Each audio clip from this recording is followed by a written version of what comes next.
nii, ja kuidas töötavad Rakvere prügikastid? Väga lihtne, vaatame järgi. Peab lihtsalt vajutama pedaalile.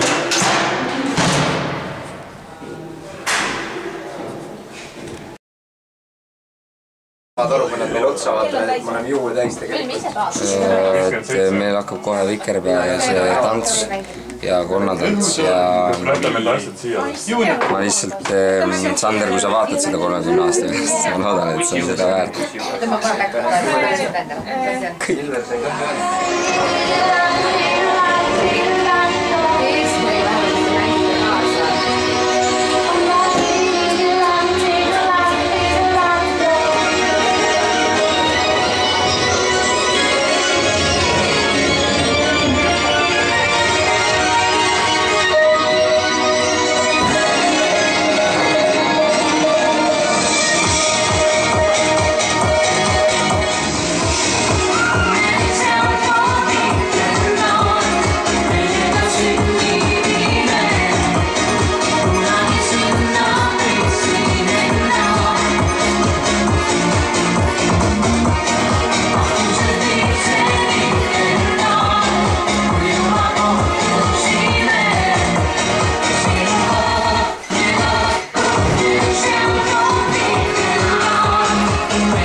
Sai ostetud selline müts siis Konna laulu jaoks, 4 nokatsit konnapoistele, sõbrad sõbrale, muideks 3,50 läks kokku, väga soodsalt sain ja siis selline ilus käpp Yankees märgiga, aga noh, ilus õunuss on sees, nagu öeldakse, et iga asi tuleb oma hinnaga ikkagi, kui see ei ole eurodes, siis on see mingisuguses hallituses.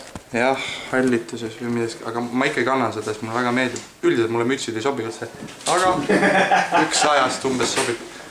Nii et what you gonna do, nagu öeldakse.